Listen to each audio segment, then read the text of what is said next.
Welcome student, class 8 science unit 1 measurement part 2 international system of units. Learning objectives. இந்த லெசன்ல நீங்க fundamental quantities அதோட units பத்தி தெரிஞ்சுக்குவீங்க. System of units and measurement பத்தி இந்த lesson முடிஞ்ச பிறகு உங்களால explain பண்ண முடியும். Different system of units இது நம்ம பார்த்துட்டோம். Know about temperature, amount of substance, electric current and luminous intensity. இத பத்தி தான் இந்த வீடியோல பார்க்க போறோம். Explore the knowledge of accuracy in measurement.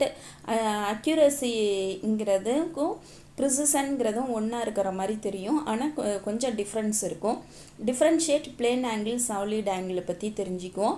Problems வந்து நம்மளால சால்வ் பண்ண முடியும். இதெல்லாம் இந்த லெசன் கம்ப்ளீட் பண்ணதுக்கு அப்புறம் நம்ம தெரிஞ்சுக்குவோம். Concept map, system of units, FPS system, CGS system, MKS system.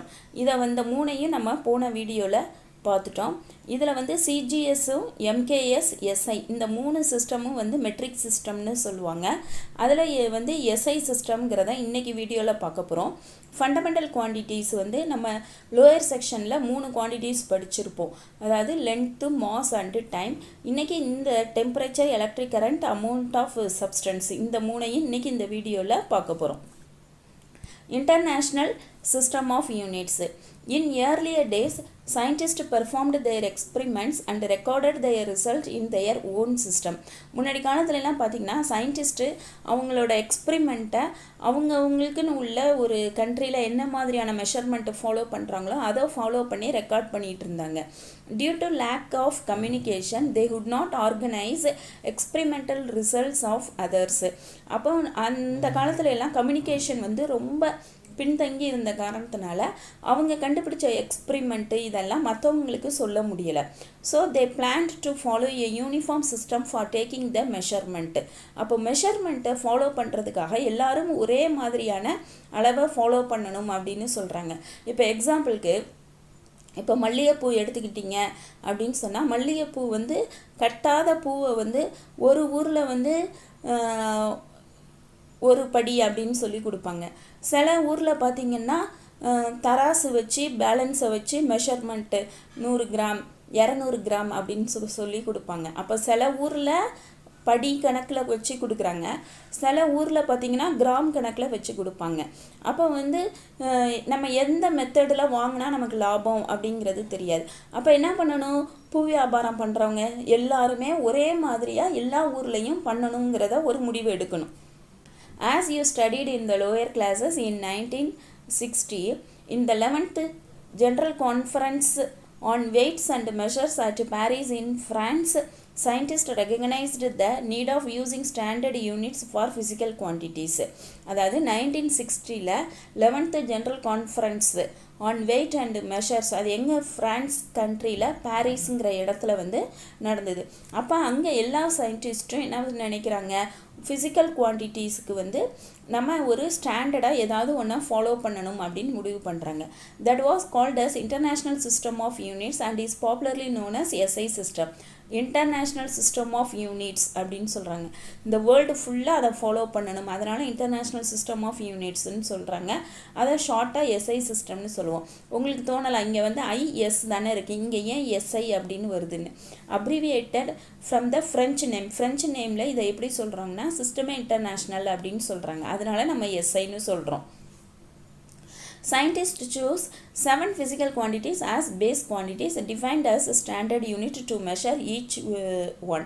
இப்போ இவங்க 7 physical quantities எடுக்கிறாங்க. அதை தான் base quantityன்னு சொல்கிறாங்க. அவங்க standard unit நம்ம சொல்கிறாங்க. They are known as base units or fundamental units.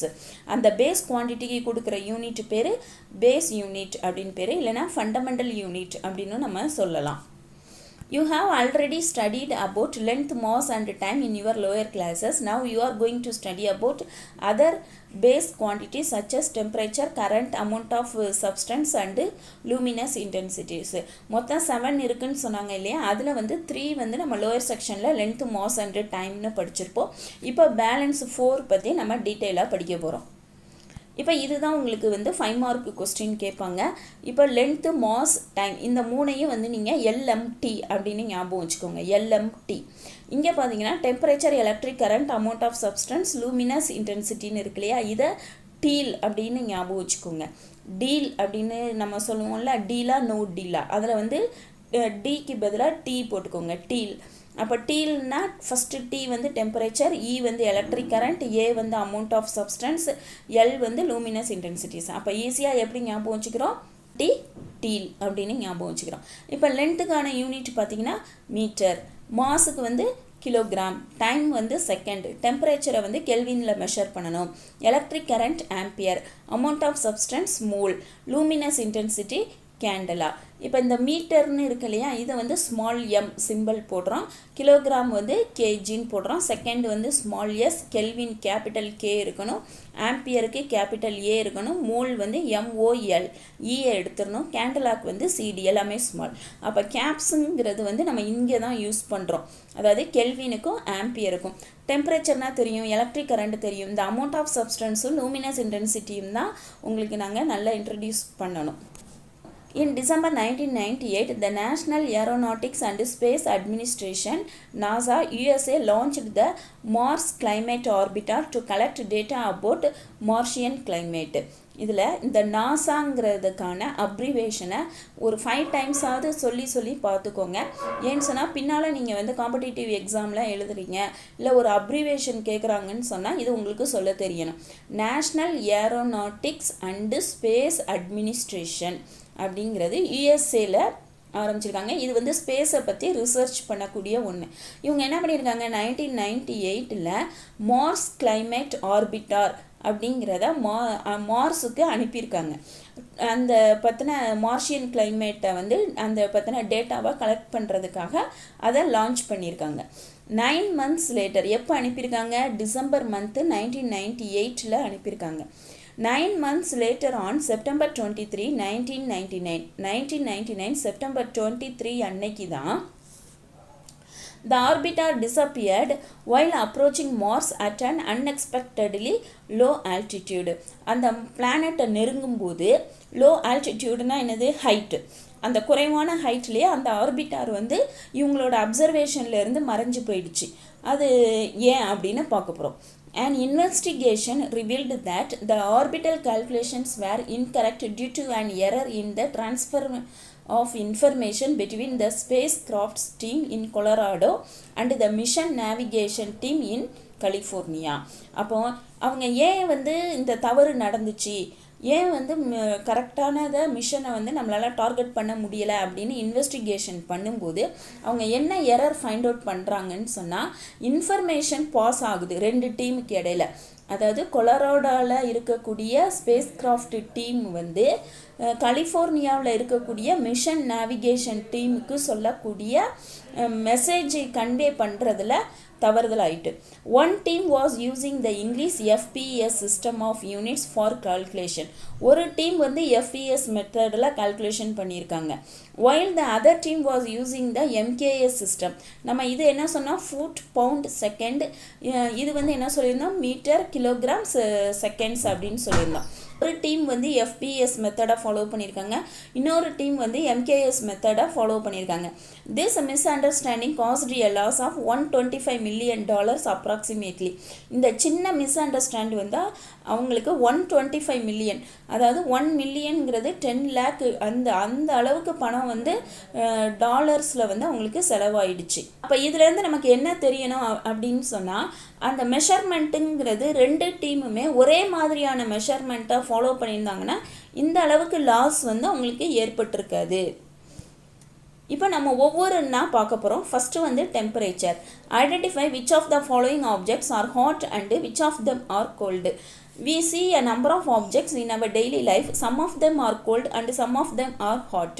ஒரு பொருள் வந்து சூடாக இருக்குதா இல்லை குளிர்ந்த நிலையில் இருக்குதாங்கிறத நம்ம எப்படி பார்ப்போம்.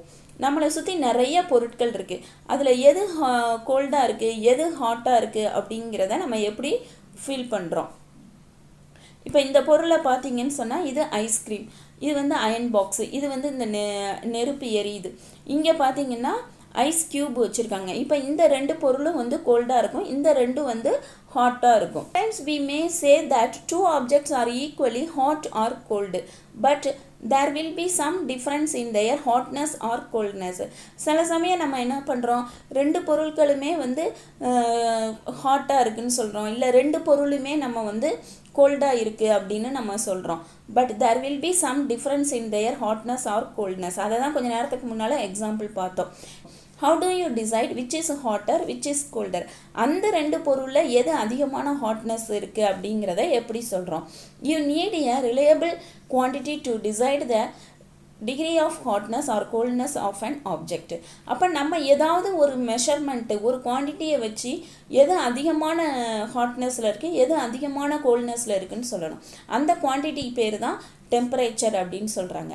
Temperature is a physical quantity that expresses the degree of hotness or coldness of a substance.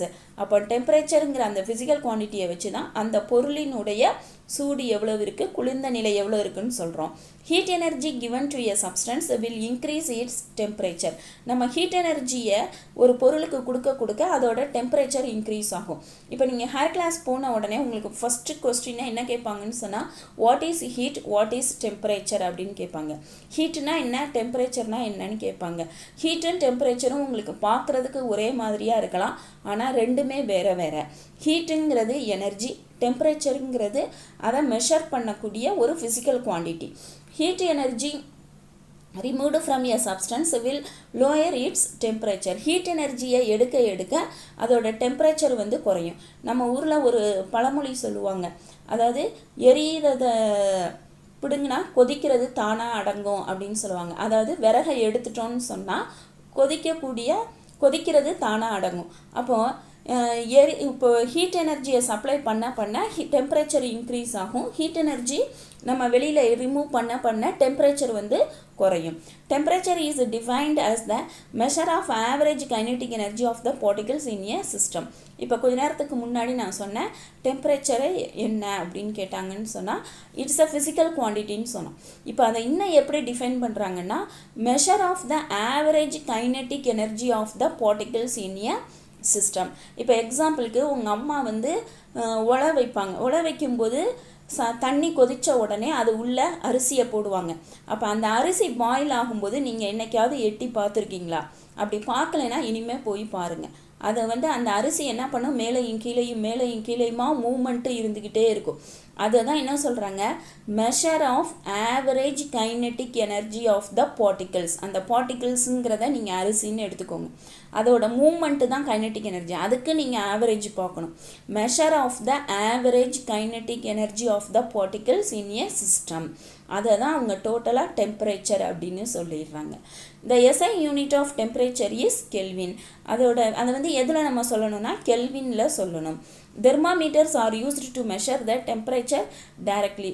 டெம்பரேச்சரை உங்களுக்கு வந்து இப்போ ஃபீவர் இருக்குது அப்படின்னு சொன்னால் நம்ம என்ன யூஸ் பண்ணுறோம், தெர்மாமீட்டரை வச்சு எவ்வளோ ஃபீவர் இருக்குன்னு பார்க்கலாம். இல்லை சாதாரணமாகவே ஒரு ஸ்டூடெண்ட்டுக்கு ஃபீவர் அப்படின்னு சொன்னால் நம்ம என்ன பண்ணுறோம், நம்மளோட கைகளை வச்சு புறங்கையை அவங்க நெத்திலையோ இல்லை கழுத்துலையோ வச்சு பார்த்து சொல்கிறோம். அப்போ கரெக்டான மெஷர்மெண்ட்டு வேணும்னா தெர்மாமீட்டரை யூஸ் பண்ணுறோம். Usually thermometers are calibrated with some standard scales. அப்போ அது எப்படிலாம் இருக்கலாம், தெர்மாமீட்டரில் ரீடிங்ஸ் வந்து செல்சியஸில் சொல்லலாம், ஃபாரன்ஹீட்டில் சொல்லலாம், கெல்வினில் நம்மளால் சொல்ல முடியும். Activity 2. From the newspaper or television, collect the highest and lowest temperature experienced in your nearest town or city for a week and record the values in a tabular column. இப்போ news பேப்பரோ டெலிவிஷனோ பார்க்க சொல்கிறாங்க. இப்போ அது கூட தேவையில்லை, உங்கள் கையில் இருக்கக்கூடிய ஃபோனை வச்சு நீங்கள் டேட்டா கலெக்ட் பண்ணிடலாம். நீங்கள் இருக்கக்கூடிய இடத்துல ஹையஸ்ட் டெம்பரேச்சர், லோயஸ்ட் டெம்பரேச்சர் இதெல்லாமே பார்க்க சொல்கிறாங்க. Does this data remain same throughout the year? வருஷம் ஃபுல்லாக இந்த டெம்பரேச்சர் இருக்குதா அப்படின்னு கேட்குறாங்க. டெஃபினட்டாக இருக்காது. செகண்டாக வந்து நம்ம எலக்ட்ரிக் கரண்ட்டு பார்க்க போகிறோம். எலக்ட்ரிக் கரண்ட் அப்படின்னா என்னன்னு சொன்னால், flow of electric charges in a particular direction is known as electric current.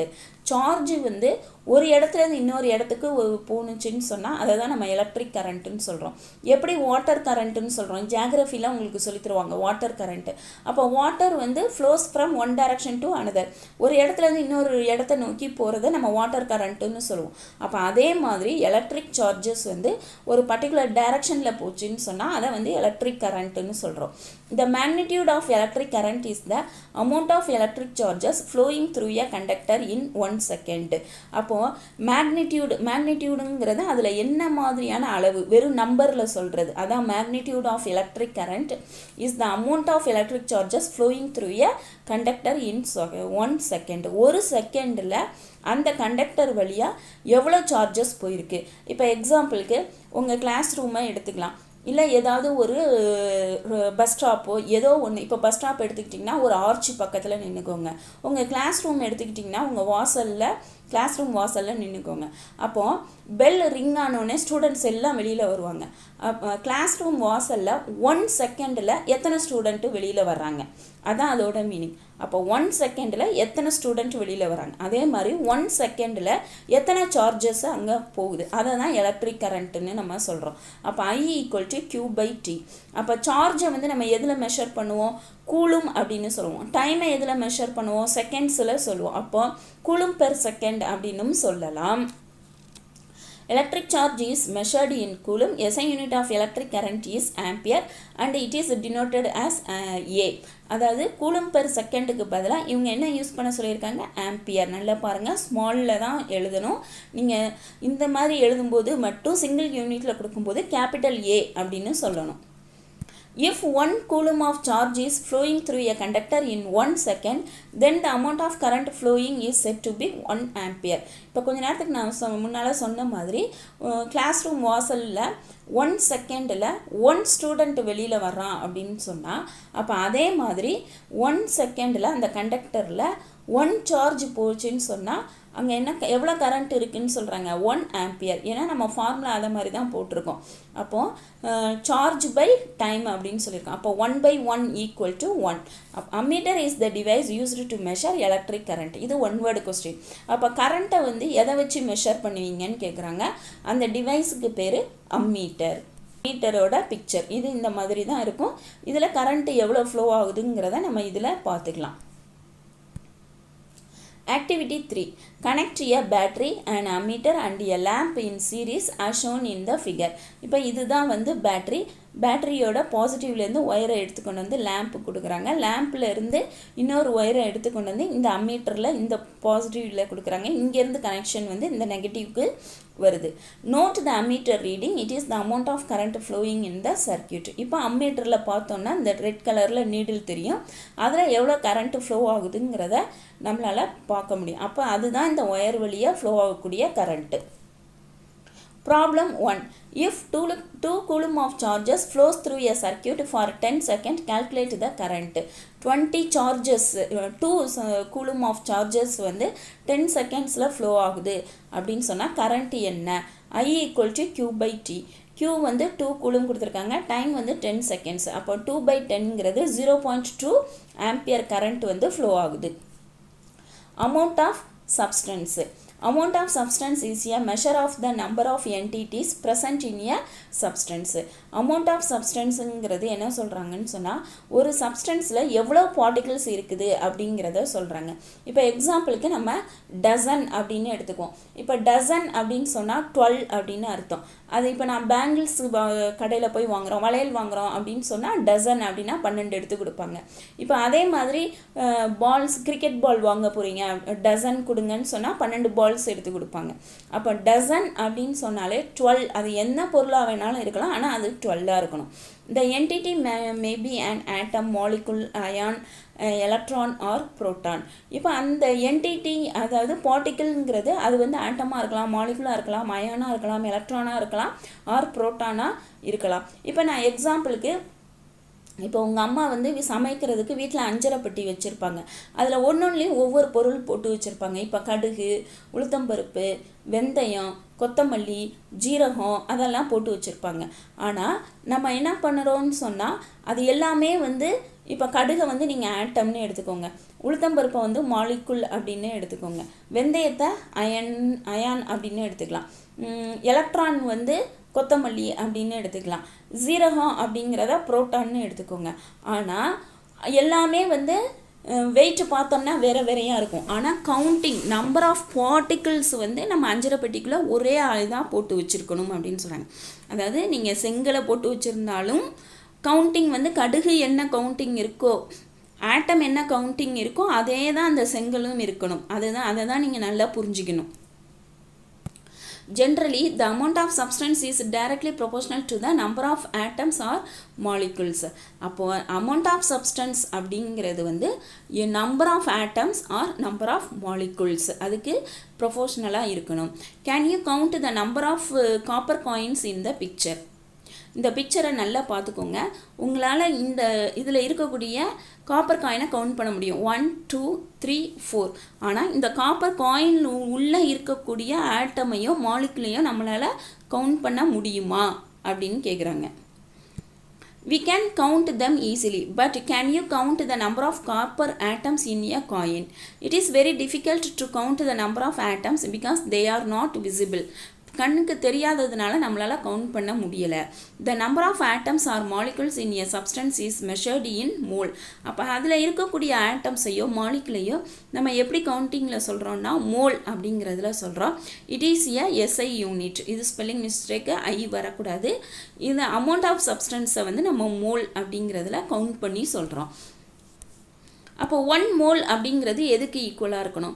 Mole is defined as the amount of substance which contains 6.023 into 10 power 23 entities. அதனால தான் நான் உங்களை அஞ்சரை பெட்டியை எடுத்துக்க சொன்னேன். அஞ்சரை பெட்டியில் இப்போ உங்கள் அம்மா கடுகு, வெந்தயம், ஜீரகம், கொத்தமல்லி, மிளகு போட்டு வச்சுருக்காங்க. இப்போ நான் அஞ்சரை பெட்டியில் இருக்கக்கூடிய ஒவ்வொரு பாக்ஸையும் நான் ஒரு மோல் அப்படின்னு சொல்கிறேன். அப்போ நான் ஒரு மோல் ஃபஸ்ட்டு வெளியில் எடுக்கிறேன்னு சொன்னால் கடுகு உள்ளே இருக்குது. கடுகு வந்து எனக்கு எவ்வளோ இருக்கணும்? 6.023 into 10 power 23. ஓகே, செகண்டாக இருக்கக்கூடிய இன்னொரு பாக்ஸை எடுத்தேன்னா அதுவும் 1 மோல் தான். ஆனால் அதில் வெந்தயம் நமக்கு எவ்வளோ இருக்கணும்? 6.023 into 10 power 23 particles இருக்கணும். அடுத்ததான் இன்னொரு பாக்ஸை அஞ்சரை பெட்டியிலேருந்து வெளியில் எடுத்தோம்னா அதில் இருக்கக்கூடிய கொத்தமல்லி எவ்வளோ இருக்கணும்? 6.023 into 10 power 23 entities இருக்கணும். It is denoted as mole. ஈயை விட்டுறணும்.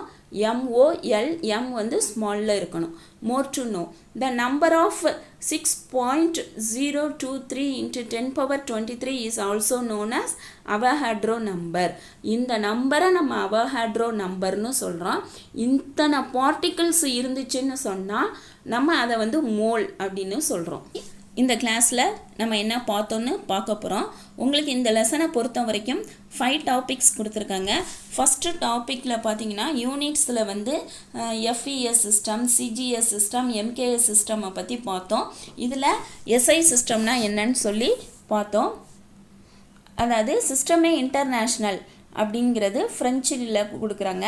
இன்டர்நேஷ்னல் சிஸ்டம் ஆஃப் யூனிட்ஸ் அப்படிங்கிறதா தான் நம்ம SI சிஸ்டம் அப்படின்னு சொல்கிறோம். அதாவது ஃபண்டமெண்டல் குவான்டிட்டிஸ், அதாவது பேஸ் குவான்டிட்டிஸ் இருக்குது. அதை எப்படி ஞாபகம் வச்சுக்க சொன்னோம்? LMT TEAL அப்படிங்கிறத ஞாபகம் வச்சுக்க சொன்னோம். அதுக்கான யூனிட்டு சிம்பிள் பார்த்தோம். இதில் பார்த்தீங்கன்னா இந்த லென்த்து, மாஸ், டைம் இதை வந்து உங்களுக்கு லோயர் செக்ஷனில் படிச்சிட்டதுனால அதை பற்றி 8th ஸ்டாண்டர்டில் கொடுக்கல. இன்றைக்கி இந்த வீடியோவில் temperature, electric current, amount of substance இந்த மூணையும் நம்ம பார்த்துருக்கோம். டெம்பரேச்சரை வந்து கெல்வினை மெஷர் பண்ணுவோம். எலக்ட்ரிக் கரண்ட்டுக்கான ஃபார்முலா பார்த்தோம். அதை ஆம்பியர், ஏ சிம்பிள் வந்து ஏன்னு போடுவோம். அமௌண்ட் ஆஃப் சப்ஸ்டன்ஸ் அப்படிங்கிறத மோல் அப்படின்னு சொல்லியிருந்தோம். அதை வந்து அஞ்சரை பெட்டியோட கம்பேர் பண்ணி சொல்லியிருந்தோம். அதுக்கான அவஹாட்ரோ நம்பரையும் இந்த வீடியோவில் பார்த்தோம்.